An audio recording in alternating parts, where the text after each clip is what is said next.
Voilà, mesdames et messieurs, Bandego Balandia, Top Net Télévision, les amoureux de cette émission, le cours de bonne conduite, soyez les bienvenus. Nakanisi, décoration au Bomoni, je suis bel et bien Nadab, Bomoni, Maman Maliane déjà à Zawana, ça veut dire que je suis déjà Nadab.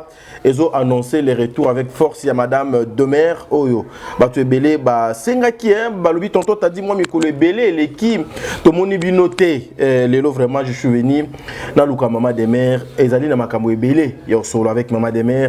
Il y a tellement de choses et choquées. Alors, moi, je j'aimerais demander à toutes les personnes, il y a bonne foi. Il y a qu'à tirer attention à la émission. Et je vous recommande, pendant que vous vous sentez très mal, remettez des actes à Moko. Remettez les Alili Belleville Télévision. Il y a un film maintenant comme il y a Armes de guerre. Armes de guerre, et aussi la lobby. Quand on a si le lobby, Maman Belleville a proposé Bissou Lissoussou, affiche mon sous, na combo il y a mariage triqué. Mais en entendant mariage triqué, et Banda, diffusion, nous avons déjà un film dans combo, il y a Armes de guerre. Armes de guerre, aujourd'hui, beaucoup de moi occasion, moi 2, 3, 4 tableaux avec Maman Demer, parce que c'est à Zongi, tu es belé, Balobaki, la communication, Maman Belleville, Mikolo, et ça, il y a moi Rokita, Mikolo, communication, Maman Belleville, Batiki, moi, espace est belé. Maman Demer, le col, patron, il y a communication, il y a Madame Belleville, nous allons poser cette question à cette femme. Voilà, Christian Loumiaza derrière la caméra. Credo, Yemuto, tout ça la décoration, que les bons Dieu vous bénissent. Credo, un grand merci à Maman Bijoun Ketani, Maman va 90%, un grand merci à Maman Zozo, la femme de Papa Noé Mavakala Nzinga, Maman Nathalie Nana Moussibou, c'est-à-dire, Yoking is good. Yoking is good, c'est-à-dire, Makasi, Maman Nathalie Nana Moussibou. Un grand merci à Aurélie Mafouka, Aurélie, la tata de mes enfants, SK, Sarah Kianza, Tobébana déjà, mais comment non, je n'ai pas compris, ni Bimi. Un grand merci à toi, Aurélie Mafouka, Katez, mon amour de sœur. La mère des opprimés, Maman Marie Tabora. Maman Marie Tabora, que les bons Dieu vous bénisse. Un grand merci à Maman Diasonam, la mère de plusieurs. Maman Diasonam, Nzamba Zalanayo. Maman Madeleine, Aketa, un grand merci. Et à toutes les personnes, Batunion, au commentaire na Top Net Télévision, au Bazalaka régulièrement. Je vous avais dit de m'écrire, na privé, nanga, je vais enregistrer vos noms. En tout cas, je vais vous remercier, moi aussi. Nanga, Mounanga, parce que Herbo commentaire, Wana, et Linga Kolobaete, Botali du début jusqu'à la fin. Que les bons Dieu vous bénissent. Ça dit tous on a extrait à film Nabino Armes de guerre et puis on se retrouve tout justement après la coach Nabino la coach.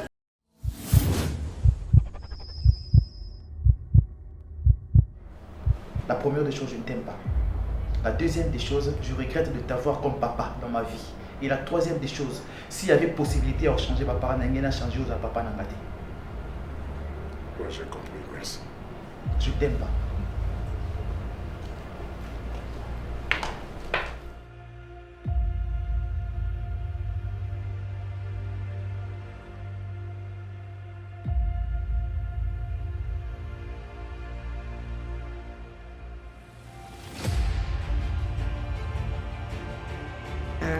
Obiki na ba boto china ba fait aux autres et le réseau bomoka ba ceinture et le reprenez aussi sa valeur na yo ba ceinture yo respecter yo pas robeto mbata obiki na zo ba robeto mbata yo robeto mbata yo ka robeto mbata dans ça de baisse papa yo na ko gifler yo ngo libanda OK eh osane Vous avez changé. Non. Vous avez changé, papa. C'est bon. Il suffit que ça moi si à papa na yo, na sa maman na yo. Je parle à mon père. Yo voyez ça va te Étoile. Moto aza mutakala tiaka maboko na poche. Mama boni mama bêtise. Bako kata na bambeli ti bako kata. Parce que soki ozana football voter bana pour pas prendre bakata na bambeli wana kosi na biso wana kosi soko bana ki ko boma ngana ka chanda ko na tika bana nanga sasa na biso kosi ko kangate yo ndaza mona na otitanga na wa ngai nde ko ndako na linga ka eti na sepela na présence notée so na moni o ba suke tele manga ils sont bons OK ils en a bande de quoi débit Dakar. Vous êtes ma moutelle binoté. Tout ça, monsieur, ce ban n'est pas Kofi. Attends, Osanga. On ne peut jamais faire comme la passe que Osanga, parce que tu vas Ce que la vie, biso toza banane, po toza bakoko no yo to bengo milo. Biso sko toza banane. bakoko kofi hein. Boto azizani hein.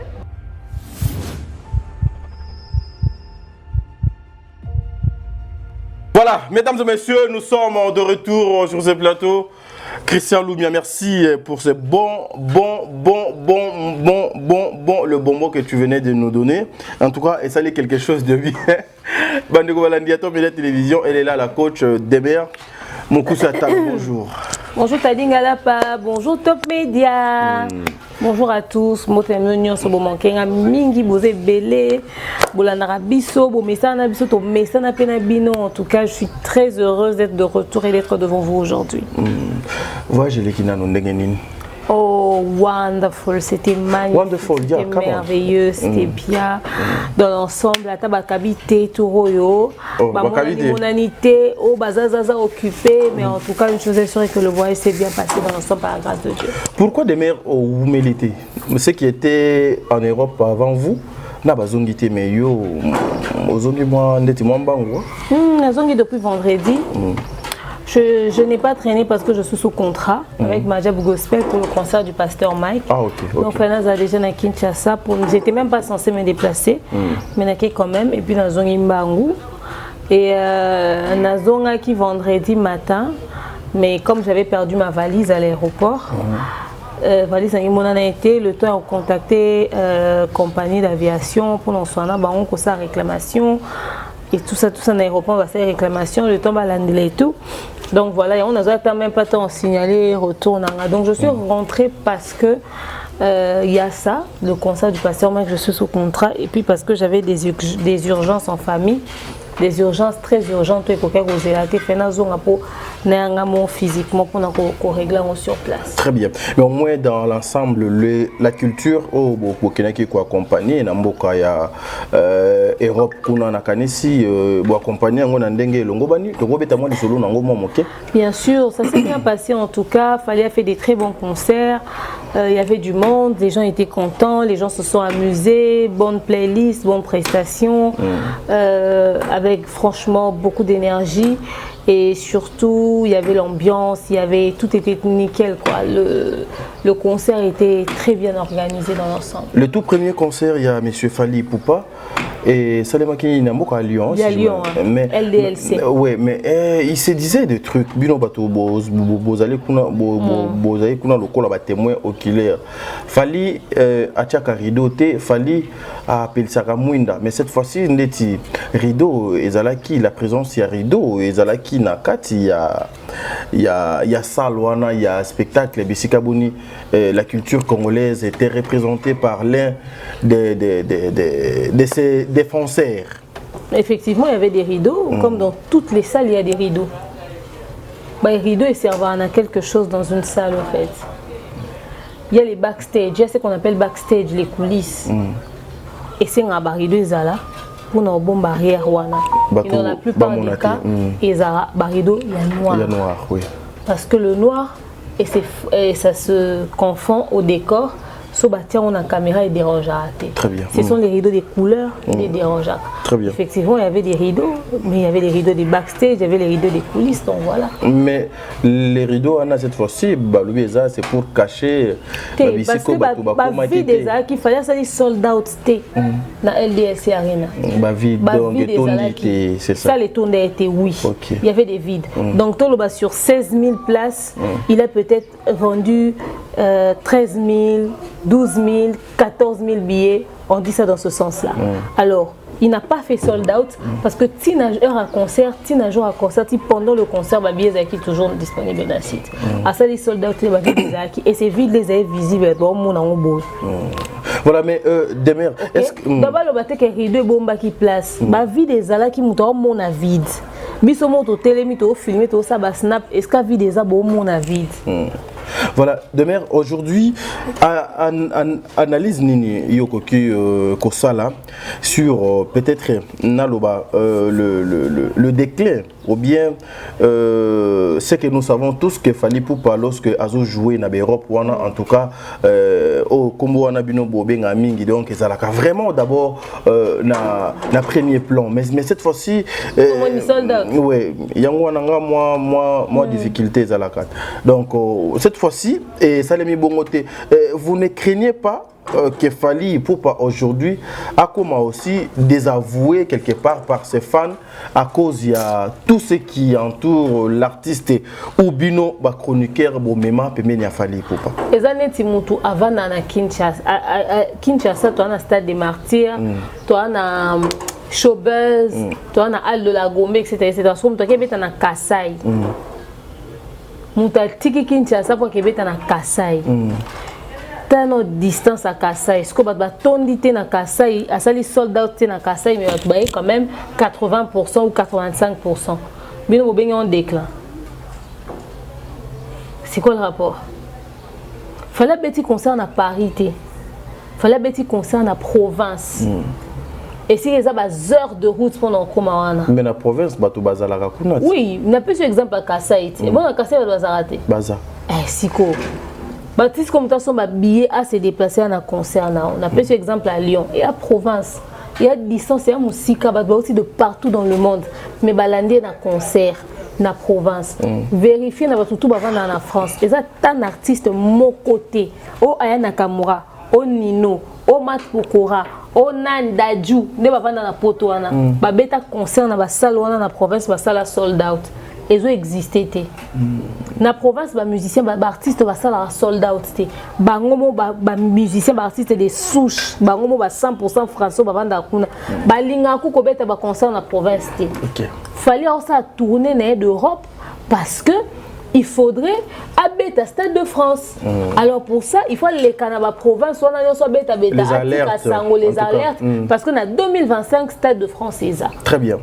Alors ce que si on doit bien en déclin, n'habite les artistes musiciens nini amboka na biso banda musique et banda abeta concert na salle mythique ya Potopé na province. Bazati. Ba tout on ba ya tendance ces alaba beta ba salle connue na Paris. Na Paris, na ville. Donc le seul musicien congolais abeti salle mythique et na province où est on d'ici bato et belé bongo pratiquement 85%. C'est déjà énorme. Ce qui coûte bango mo ba bavana na poto na lancer des films na tout ba ke vérifier. So bango mo bavana na poto kutu ba beta basala ba sold out na province. Et c'est difficile et c'est rare au monde na beta na province. Et à beta sous na Bordeaux. Et on des mutu a beti na Kikwiti mandimia ke beta na province eleki su ki nini badundu na musika. On a beta sous na Mbandaka, c'est-à-dire à beta sous plus loin na Bordeaux. On a zaki na Metz. Pendant le Metz et la province donc de Paris ti Metz na sali 4 heures de route. Na komi na Metz. Na longwe Metz na kei plutôt na zaki na Lyon. Oui. Na zaki na Lyon. Na Lyon, tant na commis Paris. Donc na longueur de Paris, ti Lyon, na sali 4 heures de route. 4 heures de route. Na commis na Lyon. Tant aussi s'il faut un bus tokende nini Bordeaux pour un concert. Na sali environ 4 à 6 heures de route pour na koma Bordeaux. Na bus. Na bus. Na commis Bordeaux. Pendant le Wasco Bordeaux côté Belgique. Na sali combien d'heures de route? Pour la Belgique, nous sommes à Paris. Nous sommes plutôt Paris, oui, et puis après, il y a Metz. Donc, déjà, nous avons Kinshasa, nous avons quitté l'aéroport. Après plus de 8 heures de vol, nous avons quitté l'aéroport, il y a Paris. Nous avons 8 bus et nous avons 4 heures du temps. Nous avons sous Lyon, pendant que nous Bordeaux, nous avons 4 à 6 heures de route. Tant en volonté, nous avons pour Hollande. Bordeaux déjà Zaramusika tout bas se plaignant. C'était même pas sûr que Batouania bazala autant de bazalé na Bordeaux. Donc fallait azobeta ba concert na ba province a ça la réalisation au ba musicien Belambo Kamso ba sarate. Très bien. Maman Demer Poto l'on voit vraiment dans chapitre il a fallu Ipupa Poto Kota dans chapitre ya maman Belleville. Je félicite la grande dame maman Dinana la douce pour son nouveau trophée encore une fois DD télévision ba Poto Kota trophée mon quoi sika que le bon Dieu vous bénisse Nzambe azala na bino mama dina na la douce, c'est la culture congolaise nde ezokende liboso. Zoa place au donc esengeli Nzambe azala na yo. En tout cas et cause quelque chose de bien. Félicitations de la part il y a toute la famille Libota, de la part aussi il y a ba communicateur nyonso. Il y a maman Bellevie biso to sepela kana élévation na bino po bino pe bo sepela kana élévation. Il y a maman Bellevie. Que le bon Dieu vous bénisse. Maman Poto l'on vraiment na chapitre oyo. Lelo réaction na yo et kolobanini était si des fois na babilo kowana nous sentons moi déséquilibre et c'est parce que des fois la communication il a fallu pour pas et comme ko boiter et ko tambola beaucoup plus na ba fertilité que na ba objectif ou ils a fixé na règle au de sengeli kono sala. Aucun membre de l'équipe de Fali à communication à l'écran na réseaux sociaux. Je pèse mes mots et je répète, aucun membre de l'équipe de communication a fallu aller à l'émission, aller à les réseaux sociaux. L'équipe n'est pas ça l'émission. Et bon, tout le monde a les réseaux sociaux. Tout le monde a des bananes. Les réseaux sociaux, tout le monde a Jaël, tout le monde a Alexis, tout le monde a des maires, tout le monde a équipe de communication. Mais on vous appelle les chroniqueurs de Fali. Les gens peuvent nous appeler comme ils veulent, ça ne nous donne pas une fonction à côté de Fali. Yo lelo so mutabengi yo communicateur à Fachi et comme ils sont communicateur à Fachi comme accrédité donc yo sur les membres dans les réseaux sociaux ils ont engagé Fachi et bon point ni faut biso faut engager Fali ba muso tangana ba fan ba on va loba na be mission ba fan ba lobela artiste na bango ba fan na ye momba ya ozo tangana demer ozo tangana ba tonton bevo biso to ba panzisango biso to ba fan na été mais to ba pandisa boza ba journaliste donc to ça ba communicateur a falité donc babi loko biso ko sala na réseaux sociaux et koko mateke panzani créer ba dégâts ils ont engagé nullement l'artiste. Très bien. Mais seulement comme tu dois faire partie d'un bateau et tu numéra au artiste azali, il y a au monde qui va associer biso na ba propos na biso na artiste. Or ça n'a rien à voir, on travaille pas pour lui, on n'a pas de contrat. Toi ba communicateur on a été fallait communication na ça de manière très calme annoncer on a réseaux sociaux na ba page ba za accrédité pour na relayer ba page ba accrédité te mais ba communiquer biso peut en tant que ba pandisango comme information comme artiste ça parmi bateau likamune talamaka biso peut to lokoti tu es sa vie na biso sur likamwana. Très bien. Mais ça fait pas de nous des communicateurs donc ils ont monté équipe à communication fallait ça émission.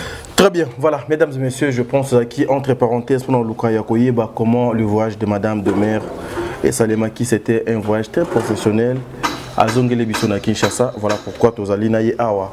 Credo Christian Lumia, ce qui est le langage, mon côté Tozo Wananzela machine, Tozo maintenant le film est Armes de guerre et puis on se retrouve tout justement après pour Tobetali Solona.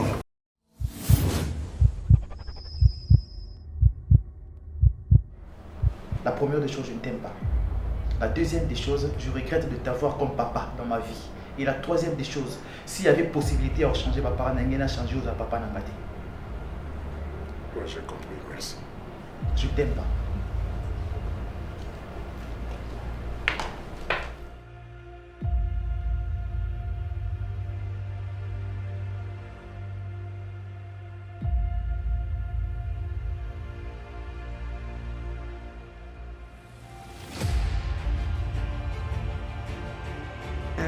Wabiki na ba boto china ba faire ocha eloko zo bomoka ba ceinture eloko pele zo 6 valeur na yo ba ceinture yo Azo respecté yo pas ko mbata wabiki na zo so ko beto mbata yo o beto mbata yo ka beto mbata dans ça de baisse papa yo na ko gifler yo pungo libanda OK o tane où Vous avez changé. Non. Vous avez changé, papa. C'est bon. Il suffit que moi si à papa na yo, dans sa maman na yo. Je parle à mon père. Ah. Yo ça va te au sali. Étoile. Moto aza mutakala tchaka mabongo na poche. Mama boni mama bêtise. Bako kata na bambeli ibako. soki ozala mvute bana mpo bapanzana bakata na bambeli wana okosi nayebi so wana okosi soki obalaki ngo mpo oboma nga na kati ya ndako natika bana na nga sasi nayebi so okosi okokanga te nazomona na ofitanga na wa ngai nde kolo ndako nalingaka yo te nasepelaka na présence no te so namoni oyo basuki etelemaka nga. Nous sommes bons. Ok. Ils en ont bande de quoi débit Dakar. Vous êtes ma moutali binoté. Tout ça, monsieur, ce ban n'est pas Kofi.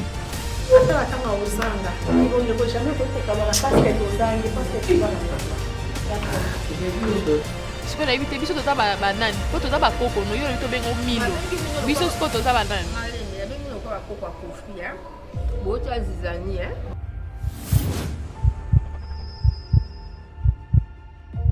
Voilà, merci mesdames et messieurs, nous sommes de retour, nous sommes là. Christian Louga, merci pour notre image à Kitoko. Oh, armes de guerre, armes de guerre, armes de guerre. Demer, où tu peux Kolanda, le Kolangai, armes de guerre. Moko yaba chaud d'œuvre, ya Madame Bellevue. Et où t'as aussi la lobby. D'abord, lorsque yo monaki affiche na air au yoki titre armes de guerre, impression no ya liboso za kinini. Tant Nathalie film, Nathalie titre armes de guerre, j'aurais souhaité que le titre est l'eau l'envers du décor, par exemple. J'aurais souhaité que le titre est à l'envers du décor. J'aurais souhaité que le titre est à la secret enfoui ou secret tout court. Ou encore la page noire. C'est-à-dire quelque chose qui nous ramène sur et là au moins il y a obscur quoi, abstrait quoi. Très bien. Même sur le terrain là, parce que l'arme de guerre c'était fort le titre.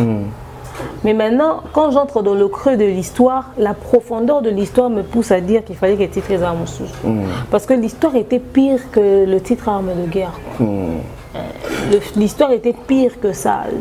L'histoire était trop lourde et je pense que le titre n'a pas pesé par rapport le film à la hauteur parce que t'as là histoire aux kilo na niveau moko pour retrouver ba énigme, retrouver ba puzzle, sangisa, yeba ke aweza awa.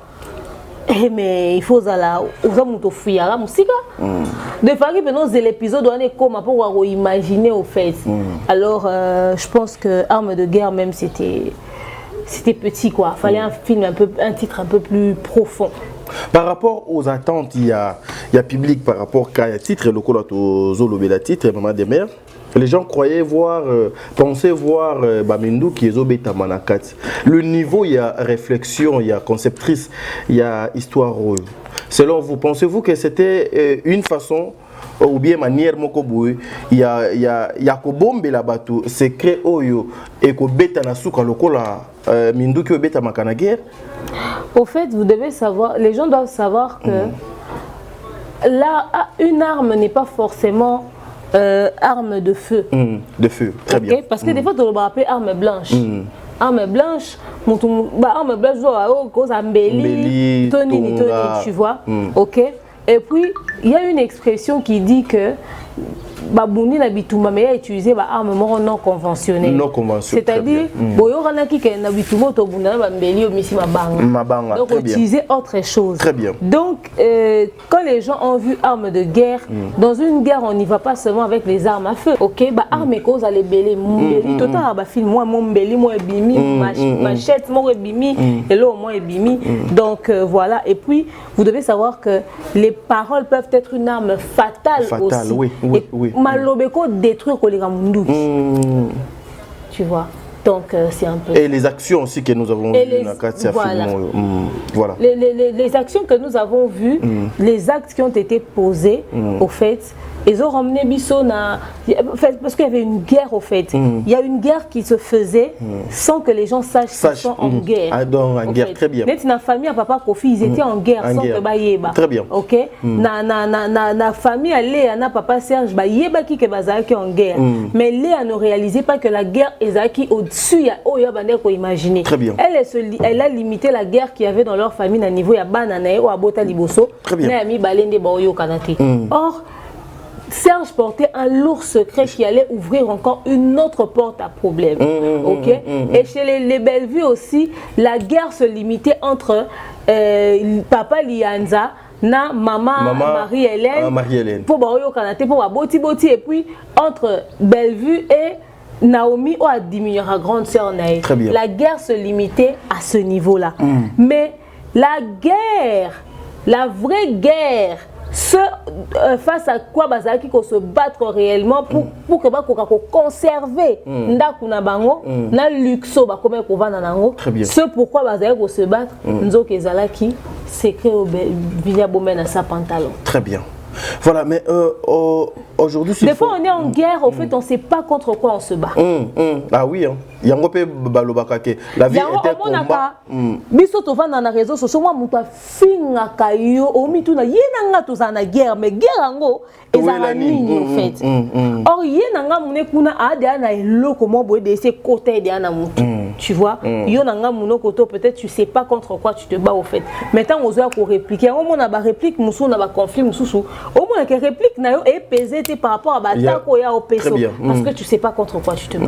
Voilà. Mais aujourd'hui, s'il faut tobwakanano moi liso mukie na ngambu ya oyo biso to mona ki papa Alain na moi sinaye Amina et papa Alain qui voulait sortir. Tu vois, Amina aussi était en guerre. Elle savait pas que au fait le problème il y avait une réclamation qui devait traverser des générations. Très bien. Voilà, réaction non et Kozalanini lorsque une fille, le collalé qui y a Amina au bisoto monaki papa Alain voulait qu'Obimana y en réalité Abima Kina y était mais ne connaît moi si en limité que y Abima Kina était. Selon vous, ce qui est Zayo, tu allais faire quoi à la place de cette fille lorsque papa Serge ou papa Alain voulait à tout prix à Simbaye Nanzoto parce que Atika li avant de on a famille à papa ma famille mususu poto analyser sur Yango. Au fait, je reviens sur l'éducation qu'on donne à nos enfants. Très bien. Je reviens sur les limites qu'il faudrait apprendre aux enfants. Ngana ya liboso, nana balé qui belé. Balé qui n'a pas nanda kunanga, balé qui n'a pas solara na mobile nanga, basolara et puis ngape na soana mi belle na bango. Mais la chose qui crée la limite, c'est le respect que vous mettez. Ozoye kolisa moi na limite nezanini. Nabaluba au mona que et osa difficile okutama bokilo o sokola na même douche que bokilo na. Ah oui. Kutukola ndako mo ezala moi problème. Exactement passi. Ozo mona mena ba famille mususu ba biloko yo. Normal. Bazo tout en a. C'est-à-dire tozonga toloba eza archaïque mambo coutume te tozonga na authenticité. Tozonga omoni soto comme na niveau mambo bandaku. Il faut tozonga na ba niveau na parce que ba limite ototia. O batia ka wana éviter ka mambo ebele. Biso tonto banda kokola, grand-mère na biso banda koloba. Les filles peuvent pas aller dans la chambre des garçons. Des garçons, oui. Les garçons peuvent pas aller dans la chambre des filles. Attends, l'ingos va faire repasser beaucoup dans la porte. Il y a couloir. Vous frappez, tu vois. Tu ne peux pas sortir de la douche au Kangili Poutana Tololanda Kunabiso, c'était impossible. Tu viens de te laver au Lati Lamba, au Lati Liputa, au Koti. Au Koko, les Kabatutena Liputana Tolo, chez nous ça passait pas. Pourquoi? Parce qu'on ne prête pas les intentions. Très bien, ah oui. Mais le mal peut venir de quelque chose. Aux hommes, bah parents n'habitent pas forcément ils sautent que non comment bona kala abimaka na mwana kasi na nyo koza réclamation. Soka yeba qui paye histoire wana te. Mais ma famille mususu ben inceste traverser ma génération. Ma génération. Mais mususu c'est inceste était au traverser génération ça comme libo moi continue à minute et inceste bandi wana. Amina yena petite sœur ni nandako.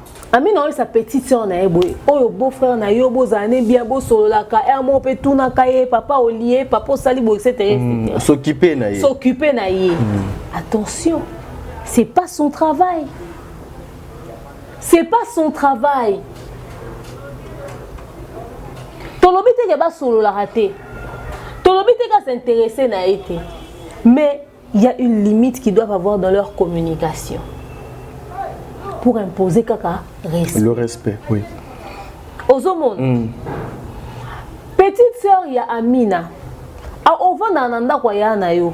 Ana mwana na mobali ya grand garçon et puis beau-frère na o. On a kata chambre no porte au kangité pourquoi? ferme hermétiquement la porte. Papa Alain Tour a liboso kota ndenya fongoli porte maman a beti porte. Parce qu'azaki une intention. L'intention. Attesté. Et quand on zappe papa Alain Tour quand on zappe moi na mobile. Guécho. Tu vois, tu ne sais pas qu'est-ce qui peut trottiner dans la tête d'une personne. Par mesure de prudence, ferme la porte. On va ne pas habille-toi décemment pour ne pas provoquer. Mais mais comme l'autre personne est mal intentionnée. Intentionnée, en pratique. Alors, tant que il faut expliquer que tant que Atakuta aux à la TV. Éclipse toi sagement. Sagement, très bien. Qui m'a maillé. Kende batama. Eh beau-frère, ça va. Likambuyaba, Christelle, tiens non, c'est mec qui n'ont bilo na mesa. Naza kolemba. Naza kolemba. Non. Une fois, ça peut passer, ça peut se comprendre. Mais comme habitude. Habitude, oui, c'est ça. Repasser nos beaux-frères nous et lamba, ça et comme habitude. Encore sur les femmes de ménage au foot, à bon, passe à Moussalawana. Ça c'est mais tant que comme une décono, va qu'il y a une occupation à Oyomoko. Très bien. Et puis au benser au couvent, on a beau-frère noté bozo bêta ma solo pendant longtemps, bossa bocré, bosseki. Ce que l'eau comme abbé salamité. Moutou sous sa prêter les bino bentention, oui. C'est-à-dire il y a des petites choses où il faut biso na kalaba maman azaka so mwana ke bala ba préparer mwana moral na ye oui bana ba ke bala ba ko so bana 14 ans mais bazo expliquer bon ba vanda abona mobile très bien mais tozo mona ba mariage belé lelo ba voir ke bala to mi tuna est-ce que mwana peut dans qui temps on la préparer. Donc, ça m'a embelé aux autres comme en jeu. Moi, si j'étais à la place, il y a sœur, il y a Amina. On a mon qui est beau-frère Nanga. C'est pour que là, il y a un solo té. Pour que kanisa ma bête. Jour à liboso quand on porte et faut moi maki. Non, mais nous comme un système en kangaport. Les jours à l'un côté dans la chambre, à côté koloba papa les bima. Bima benga na. O benga ni epenza. Soka ebisio soko mekika koloba na benga okangi biloko no. OK. Mais hier non, je veux pas ça. Arrête, ne fais pas ça. Ne fais pas ça. Soka minata comme soka mina commenter. Balinga basala. Obligatoire. Parce que yemoko azaki na refute. Parce que yemoko azaki na refute. Donc elle était prête en tout cas. C'est ce qui arrive na ba fille ebelé na ba oba ofanda et pas ya bandeko na bango voilà. Mais maman de mère en tant que femme. Le cœur de maman étoile. Oyo akanga na maman na ye. Pendant tant ebele bato bazo koyeba te. Mwana koli ti babate li secret wana jusqu'à la fin. Est-ce que c'était important ou les moments opportuns à maman étoile à avouer? Et pourquoi ne pas que ça l'ango avant ma béwaneya? Maman étoile a avoué, elle était devant un fait accompli. C'est Vini. Tant on a mis le fouankenda à kange la main dans les sacs, à mon kazanelo côté na à pantalon. La plainte y a Vini. Tant ou papa dingi avant d'ici. Ndé azaki na shota e loba. Ce qui est comment commenter, est-ce qu'elle n'a loba? Tous les si qu'on a problème on est bandé. Tous mon la famille, mon papa, moi bota ban et belé. Déjà le fait d'avoir fait autant d'enfants. D'enfants, oui. Avec des femmes aussi différentes. Ça prouvait qu'Azaki a via des ordres. Via des ordres de ma casse. Azaki mutali memiate. Azaki muta simba koto. Touche à tout. Touche à tout. Simba kota, kende zonga, matakita. Azaki papa kimiati. Seulement, l'histoire que maman étoile nous raconte, Bokilo na ye nanda. Porte betami. Bokilo a koti bavandi, masa se bandi obeta libanda, a sene tazo protéger, a surtout ki babimi. A levé a bala ki mwana muke makasi. On met ça sur le coup de l'innocence. A kokepe koganga, mais bazaki na se a masasi. Moi ça autrement. Exactement. Nous avons le secret. Batoussou Baoloba, c'est la peur.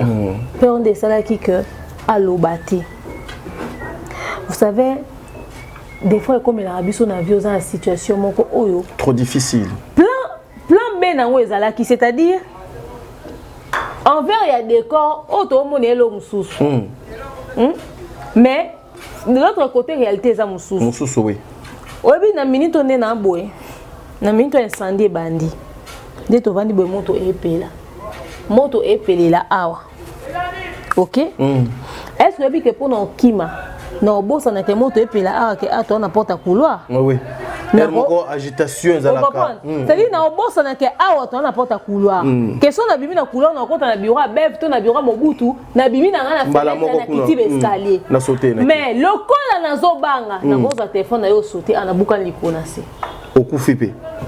Mouton loba mais yo pe za ndenge nini? O refait ça raté. Yo te za na porte. Pour no bimé bo était or sur le moment. Cerveau nous a bloqué. Mais issu des secours au moni liboso na yango zui. Yo sakana ke o ke kondimi sa famille ba to ke tata na bango abuser na yo Lelo bato bazoloba ifalo loba. Dingizo yo aza sûr que so ba pesa ka information na minute na nganke sango. Et surtout que ba utaki obalesika. Ba utaki obalesika. Alinga gerango. Aza sûr que nga trancher likamo en faveur à nani. Ya papa na tout est moi. Tout est moi. Wow. Des fois on se plaint du fait que ba pesa biso information té. Mais la vraie question c'est so ba pesa ka ngo gérant deni. Ah oui. Ça allait être quoi la gestion de l'information? De l'information. Des fois, on a envie de connaître la vérité, mais on pense avoir le cœur et on supporte la vérité.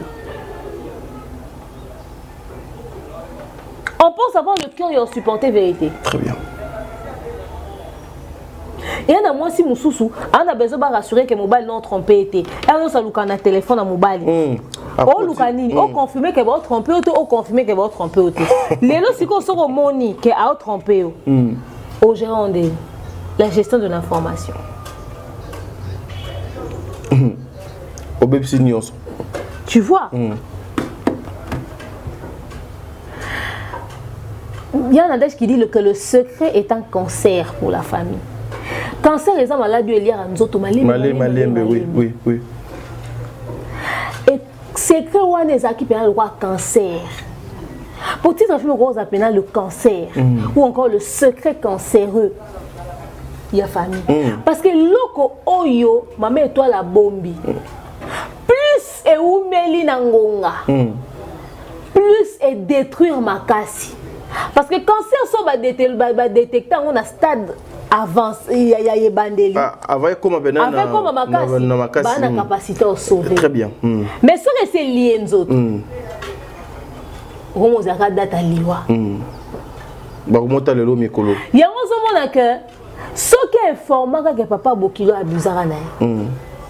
Il y a qui a la benana impact benate. Il y a ça kanda peut-être na boya na dingi. Mais au moins ba ba soigner.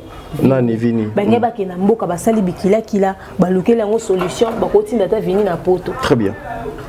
Soka lobaka ngo avant na soni wana ko kima ke vanda ta na poto. Na poto. Mais bazuli kamba seni. Ba bombi. Alors plus ba bomba, plus vini azo kola sans possibilité à que problème n'est ezala résolu. Sans possibilité que problème n'est ezala résolu. Alors kola nango, et créer ma frustration et pas naïe. Il y a responsabiliser tata naïe. Un problème est où ta? Et pas maman na koko. Koko ya moi si yé lobele loté. Ils s'en foutent parce que y a silence les a gardé, y a science une dako. Mais maman de mère awa faute ezali ya maman makambo oyo mwana herba abusé na ye ayebisi maman lobi teto kanga monoko to luka moyen to zwa kimia to luka moyen ba to kene na miable papa Bokilo asombela yo lupa ayeba maman ni. Ah oui. Ce que que maman na femme mo kipi de bi que conseil maman mo na retourna maman na ngati. Na zuka décision ngamoko. Na zu décision ngamo. Ngane na boye. Maman abso abota ba misato. ya na petite sœur na ba. Na présenta ba mi ça tous les mêmes problèmes té. Na bi que son na problème X, n'a pas oyo. Son na problème Y, n'a pas oyo. Son na problème Z, n'a pas oyo. Tant on a tombé enceinte ya Melkani, son a benga maman ko na biso. Maman Amanika. Ye azaragité éternel donc ye alinga zo mo premier degré ye alinga luka ba solution au premier c'est dire alinga azo pena au moi quand je suis enceinte donc alinga zo mo bongo akomo luka mais c'est pas possible on trouve des solutions alinga réglango na bongo. Alors quand on apprenait que j'étais enceinte j'étais malade mais quand j'ai dit à ma mère a lobate azara muta calme donc azu ngo maman boy down. Calm down. Ok, d'accord, on va prier. N'informe encore à personne. Oh, ça. Maman, on va prier. Oui. D'accord, on va prier. Non pas à la personne. Moi-même, je vais informer. On va informer et tout ça, tout ça. Écoute, on aura bien fait d'abord un test de grossesse. C'est quand je suis allé à l'hôpital que ça ligne examen. Papa Melkani et mon a un résultat.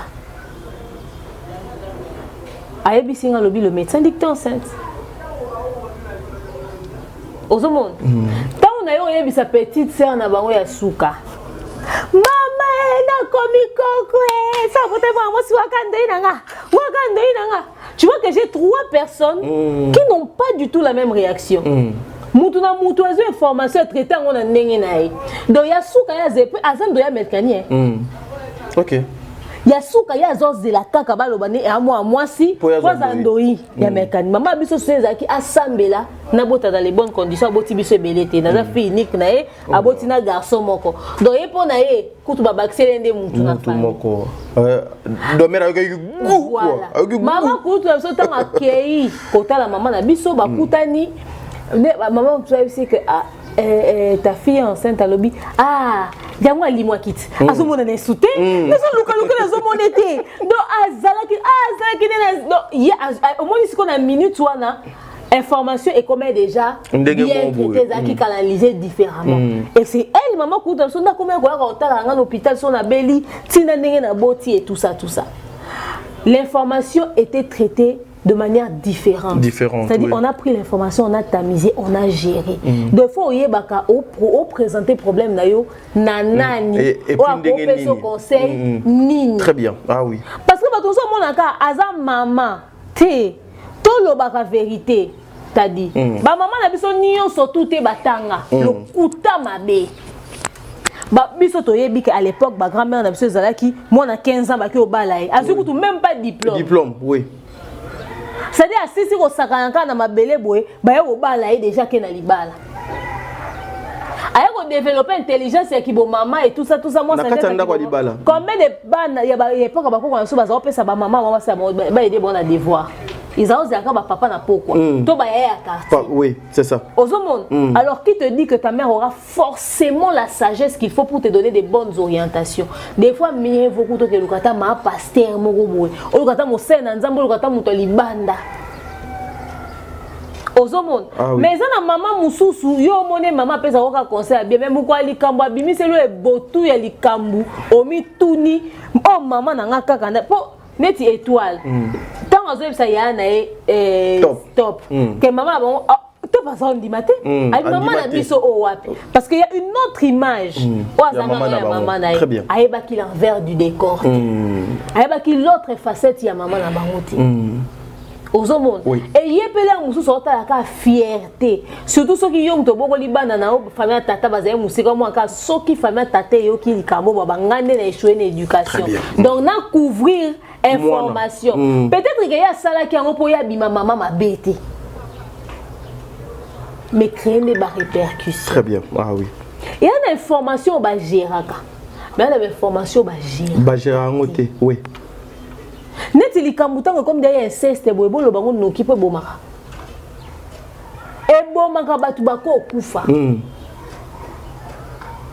Exemple ndeko babota na mobali moko famille moko babota na mobali moko. Biloko ane kotsa aliwa. Ozomone. Alors cette histoire était juste très douloureuse pour cette famille il y a quoi encaisser. Donc pendant que tu est-ce que tu as une piste à solution, des fois piste exacte. Et quand tu pars te confier chez une personne au monde qui est quand maman Nani, maman Kambo a fait si ma étoile conseil. Au départ, on va penser que conseil à mon accueil ma bête. Mon accueil normal, qui peut pour intérêt à la famille, pour calmer ma pour la maman, secret de maman. Comme ma bête niveau. C'est-à-dire avec beaucoup de recul, plus les années passent, plus impact il y a les camarades et mon n'est pas venu. Très bien. À mon accueil mon collé bimaté. Mon collé bimaté. Oui, cause à conséquence c'est maman a sali. Oui, puis quand on tout na mutu conseil les camarades mon cause na combat mon toi. Ça nous arrive souvent. Oh, tout dans les Cambouda. Bon, pas ça, comment on a déjà si donc une situation, nous on a conseil mais ils ont moko.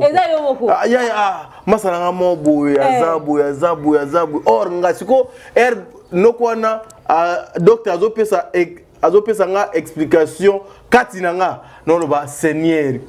Qu'est-ce qui m'avait envoyé? Et puis na banaki ko boya na ngai. Voilà. Et voilà le nez. Parce que j'avais quand même ma étoile. Je refusais. Pourquoi? Parce que je me suis dit, webinde na zawa ndeko nanga moko webika bota na bokilo na ye. Azuze ma bokilo na minute ndenge ezabwe. Mwana ngo azwela kizemi. Nzoto mibali ezomona te. On faut passer la bikilati. Wana eza conséquence. Na sa mutema oko ndeba bomie. Ah oui. Ah oui, c'est ça. C'est-à-dire, et comme tu as un conseil à l'ikamuno, tu as un sous conseil à l'ikamuno moko. Alors, au début, elle a vu que c'était une solution pour calmer les choses. Mais plus le temps passé, tu as la hobby. Il y a la conscience et la meilleure vengeance. Obi so salaire ma bé. Conscience ne ko zangi so kimia. Ba mo na ka ke okonda. Ba mo na ka ko zo konda, ba mo na ka ke santé na ozolia ozomela ozotambola. Pourquoi? Parce que ta conscience te dérange.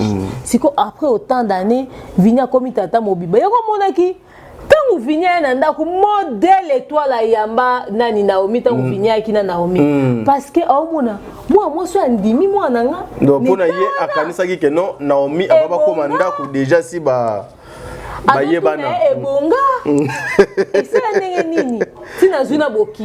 tu vois, alors cette histoire c'est vraiment pesant. Il y a une éducation à bien. Très bien. Et puis la surtout la relation et il y a des beaux parents, dans belle famille, moi na ko ke libala bien maké bébé la belle famille. To beta so maman toi peut outi na famille mobile. Mais obi ke ko ça peut moi si mobile pas que bébé dans la famille moi si pourquoi? Parce que moi c'est qui na petite sœur ne moi ya sitoche na ndaku a sali pe ba dégâts a kepe ko violenter mobile ya sœur na. Très bien. Parce que mi basi ka nete bazara ba victime mobile pas cause à la victime ya situation moi ya. Oui. Parce que des fois quand on parle on a tendance à mettre seulement les femmes mais des fois l'homme peut être aussi victime d'un cas similaire. Au monde allez siko li kama maman toi les komi na ndenge komi wana déjà ba na famille moko oyo bana ba bota mikili ba problème et bota mikili tala ba conséquence ya lignée tala libabe davina ke kokuya yango place pe na zolingana ya wana poto lo moto chité na tout ça c'est parce que papa salaka mabe maintenant comme les conséquences, tu dois payer les conséquences de tes actes. Le karma doit frapper. Karma, ils ont réclamé. Yangwana bandeko nanga so bota. Maman na biso mutu abanda ko elakisanga prière wana. Koko na biso pas zaka osala yango maman biso elakisanga prière wana ndo tant to ça. Très bien. Tant to senga pardon, il faut demander pardon pour les péchés que tu as fait, que tes parents ont fait et que tes arrière-parents ont fait, qui peut descendre dans ma progéniture et assez. Parce que des fois, il victime ya ma bébé parent na biso basala. Ah oui. Il faut zaka na vie de prière parce que tu ne sais pas contre quoi tu te bats. Des fois, ils ont un secret enfoui à ma famille na biso ba parents ba lobate. Mais quand tu sais que na kata ba lien oyo biso to yebite des résultats à Davina. Il y a Davina. Bana ba fa na mabo tata. Maman moi na yo récupérer ban.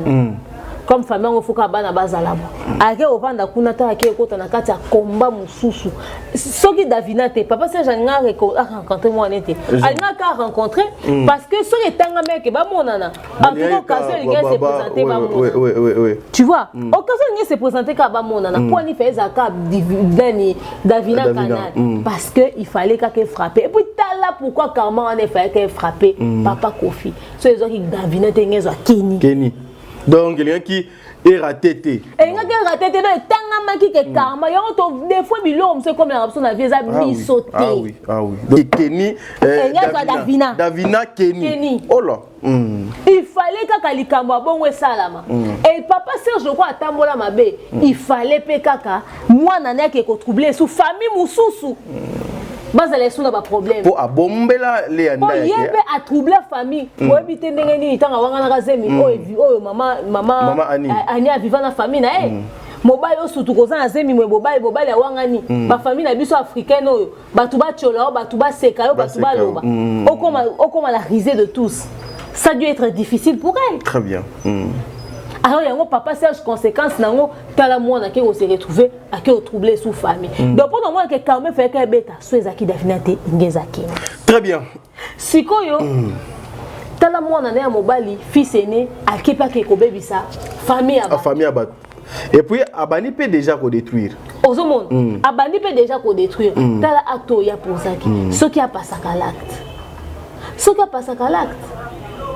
pendant ce temps aux monde il y en a donc si tu as payé ça dingizo ba responsabilité exactement il y a ko se racheter pour na ba sala et tant a payé ça vini et ça pour yebi vini aza mwana ne a connaître donc aza pesa ne mwana na e ba responsabilité magazo créer jalousie na famille pour ni bo pesa Patrick Kutu aza ba pesa te ba ke pesa koko donc ba kipaka Patrick Kutu même ndaku ndenge batu nyonso bazwaka ndaku to ba pesa ete batinda iye et pas yaya na bango abando fanda na ba gesho donc culpabilité na e salisie ba makambo nyonso sala kiwana alors tala siko ndenge ni secret ko bimela to simbalika mwana Naomi Lufanke na mukie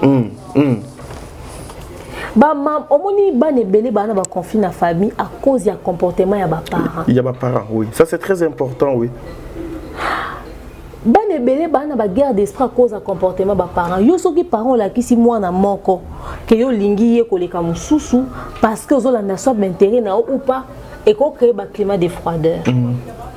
Tala Naomi a manqué du respect délibérément na Bellevue. Ma ebe que vini azaki bomba retardement. Et tout ce climat-là est outil na wapi na maman. Maman da sala que Bellevue a perdu respect envers Naomi. Na sepela na scène oyo batiaki na sukawa. Scène o bazola ça Naomi a elili puta na maman na Hélène. Et ya super. Et puis Bellevue pe aye na liputa. Bellevue mutu do banda ko ya na. Baki liputa Bellevue bien. Tant Naomi aye na ngwa que Naomi ezaki na plus de valeur à boaki ya Bellevue. Or oya yeli liputa ozo mona en valeur ta sala ate. Ana mbongo te. Elle a donné tout ce qu'elle avait pour te faire plaisir. Mais oyo ko déniquer mais fort wana. Ba parents il faut ba faire très attention na ba acte wana pa na bana. Écrire ka ba frustration, écrire ka ba guerre d'esprit et blessaka. Parce que bino boboti bana na bana na bobota bana. Est-ce que bano bon a unité. Des fois, ma famille est en unité parce que le climat glacial est au niveau des parents et qui ne pas biso bana. Nga sa réforme ça balé ki nanga. Soka sinanga oh kutu maman tala bilo on a bangana to bien on te toza quitté. Toza quitté. On n'était pas là. To yebité toza quitté, toza la quitté. Et talibango. Yo linga bana no bazala uni parce que lo biso ozate ba s'entraider. Très bien. Mais si vous avez unité, le biso osate on mona o akebo. Mami ndende ba s'en foutaka. Biso to mais ça on vivre en famille. Nous sommes les Africains, très bien. Nous sommes Africains. Tala Naomi Lufankenda. Likwa lo koso ya maman zo inciter moi mobali de sa lingio.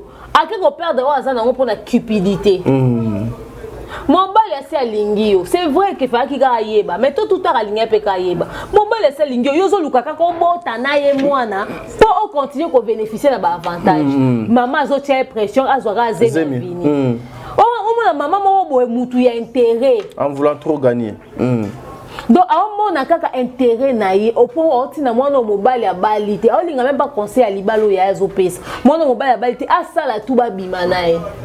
lelo ayo yeba vérité que mobali yango azaki ni lelo côté na sa pantalon bande ko na ngai situation mususu ko za l'information comme elle est très grave mais la gestion de l'équilibre émission le auto lobeli gestion information très bien regardez Naomi tant à découvrir que Vini a ni lelo na sa pantalon azangi maîtrise abeteli yango mutu nyonso abosani même que Vini nde mutu donc asala nyonso asala yango moni Vini pour son ego pour son orgueil alobaki botika na ndako tina suka ngana kei relation ekatana parce qu'il s'est senti humilié ce que ezaki kaka ke azwaki information a gérer entre ye na Vini abeteli mutu lisolo talobi na mona ko lisute abisi mama bonga na Vini to kabwana peut-être que Vini allait réagir autrement mais il s'est senti humilié gêné parce que a beta lisolo ne boye des fois problème est cause à la très mi balé belé bakabwana basi na bon pour na humiliation ma balé belé zo vanda te pour humiliation au moins moi si yo zo vanda au sala mobali ba remarque moko déplacer na miso a bato o lo ba ozo tenir ba langagement na miso a bato to mobali ozo tenir moi si ba langagement déplacer au sa ba remarque na miso a bato ozo exposer ba faiblesse ya couple na yo et ko affecter psychologiquement et peut-être son mouton a réagir tout de suite à quoi qu'on s'évangile na attitude d'être na décision mon bout très bien ya o mona mobile susu abimi na libala akomi ko tromper au libanda pour maloba impolitesse comportement manière na ko exposer ba problème na bino manière na ko exposer yé à se sentir humilié alors que si quand autant à comme bayambaka papa avec respect ce qui li kamba bisu bima dans libanda batika lolo bane li kamba dans les secrets très bien c'est très important oye bawana aux monde Marie-Hélène abotina na liandi mais azo négliger liandi peut-être ça mobali yo moko obota kinaye so monde que ozaki fille de caractère ya charisme comment est-ce que yo il fallait okende okebota na mutalo lengi wana mais aoza la surpris komona ke gingo baza mwana ya camarade alienza zotuna api na ba camarade ba na poto mais mutu mususu se retrouver na position moi pour moyen de exact vinde et imposer yango ça veut pas pourtant il y a un musicien moi ça succès na bossa comme sentinelle na solo ba camarade ne ba tanga na Sentinelle na solo ba musicien na bossa komoni ya mukolo ba musicien na za camarade na ye batanga na abi jour so yambie jour so ya non c'est la faute en mona nga yo moko monde tala fali tanga présenter ba camarade na classe oui ozo monde o mona ke batu ba réussir na bango vite mais le quoi baba mastani ba na choix na choix te fo na za na bango très bien ba ne belé bazaka ko négliger o mona papa na e za malonga te za bien te na présenter ndeni Bellevue à l'axi biso que papa zaka papa ka ni tawana il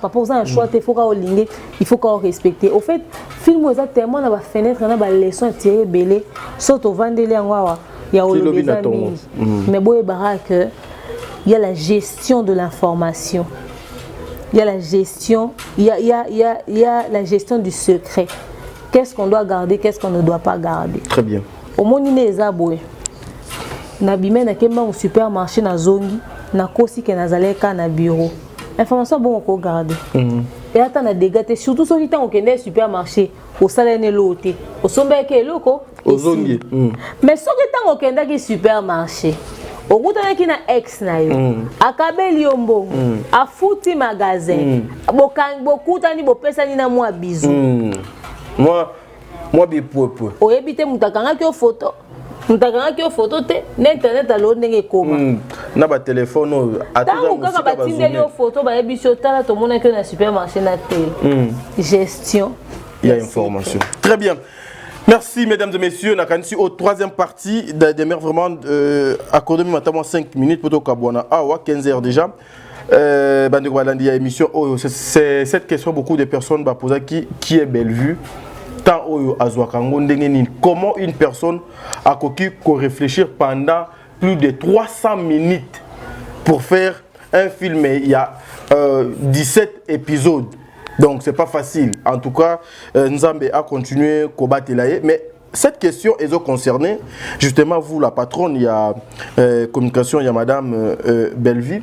Il s'est dit ces derniers temps la communication de Madame Bellevue et Kitinessé, on vous sent plus, vous êtes plus active sur le terrain. C'est comme si beaucoup d'abandon de poste, le travail ne se fasse plus comme auparavant. Alors, si le travail ne se fait plus comme avant, ça dépend. Il y a quelques mois, c'était l'anniversaire de Bélard. Après, c'était d'autres activités. La surprise, il y a de la famille Bota. L'activité, vous allez belé. Tout lancé l'opération site de tournage à Maman Bellevue. Combien de personnes vous bengi biso?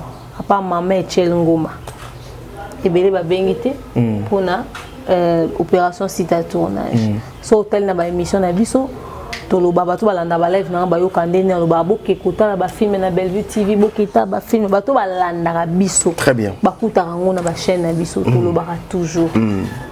Peut-être bino na ebité so bolito banda sa ba émission à rando. Nde bato musu baza ba vani ba calculer bien to créer dossier, to créer que ba comédien nyonso ba finge kayi. Aluando sa bémission, biso to bando sa bémission te poto me sa Bellevue na bonne victimisation. Non, biso to communiquer sur ba film nae. Mais à part ça, il y a des projets qui arrivent. Féminine aussi, il zo balat. C'est là si sont bala, Maman Bellevue aussi qu'elle est un peu plus dégagée. Et puis on aura d'autres organisations, d'autres programmes. Ba télé tournage bota la pas ta dit.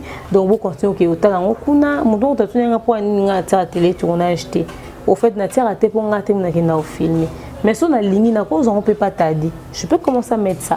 En tout cas, on a à disposition Moutounioso. Oh nyonso on a besoin. Copier azul na ya tie na ye. En tout cas, on a disposition. Mais le quoi ezara yenda kenda roza des fois to tigela ke exclusivité wana. Pour enda tamboli yenda ke na samoi. Yo ko banda ozate muninga sali musala nyonso yo kika copier. Okeka copier. Azaka réalisateur no ta cameraman no ta YouTube au foot. Au pesa ta $10 Très bien. Tu vois, il y a un moment apparemment tout qui a ta dit exclusivité. Donc bref, équipe à communication tout conseil ça musa na biso et topé si importance et priorité na marambo est important. Important. OK. Voilà. Nakanisi après ici ce qui nous le langage Morona Christian Lumia na kozwa 3 têtes équipe à communication il y a madame Bellevue, monsieur Mondirba, madame Demer et puis Yam mais ceux qui va accorder un temps tout ça là bango cette émission j'ai vraiment des questions il y a kotuna batet wana misato mais maman de mère poto kabona yonanga ce qui s'est communiqué au nom de madame Bellevue des fois le compte vous rendez le compte vers les autres et tout en se cachant derrière le nom de madame Bellevue yo lokola patron de la communication il y a maman Bellevue. Ta réaction est Kozalani Ndetinga, Nazana pas problème nanga na maman Sarah. Je vais régler mes problèmes avec maman Sarah. Nazu comme il y a maman Bellevue na lati pour famille Libota et apporter un soutien. Bakosi. Nous devons régler le compte pour votre maman Bellevue. Parce que le compte doit régler comme maman Bellevue est pesée. Comme on est en cas de compte et au PZT, je te donne un exemple. Quand on a ma caméra, tu voyages à Fali, tu as ma bus en rapport à ma musique. Attends, on a hauteur comme ma Bellevue, au PZT à niveau. Au PZT. Au PZT. Donc déjà c'est impossible que tu règles le compte na biso avec son nom derrière. Peut-être que tu vas utiliser comment trouver à régler le compte, mais pas nous. Très bien. Nous sommes arrivés à la fin. Un dernier mot, Madame Demer, parce que au déjà Zali, pour Nanga, ils ont le tournage 0. Il y a déjà deux Zongi Kinshasa parce que ma caméra est tellement belle, tu as vu que tout le monde est sur la honte. Le lot qui est le la film, na tu as dit traitement, il y a information. Voilà. Donc c'est un peu ça. Que les gens vont retenir ni na passage dans mon couloir. Pour retenir que opération site à tournage à moi Bellevue a toujours d'actualité. Merci à maman famille Boto Bambanga la Mikilia Poto Tokutane na bango et bandeko bazwa qui va commander ba t-shirt na tindi ya ba t-shirt na poste. Et comment qui est? Oui, bamsou ba signer ba image que bazwa qui ya bango. Merci à vous pour la confiance et vous restez branchés connectés surtout na Bellevue télévision tous les jours à 16h30 pour na série préférée na bino et surtout pour soutenir bandeko nyonso ba pandisango o ba soutenir rapé culture na biso cinématographique. Donc voilà. Voilà. Merci. Que les bons Dieu vous bénisse. En tout cas, tout ça la kama kamuna nengelo ngobani parce que le karma existe. Yaya. Onionso et tangama 15 jours et ça les manavi na yo. ata mbonge ye ndenge nini mepepe ye ndenge nini lokola fondation si tiama nzambe si atia fondation élévation nango et salema. Pourquoi tu pleures? Pourquoi tu regrettes? Moto azala motakala tia kamaboko na pocheté. Lobe koleka lelo.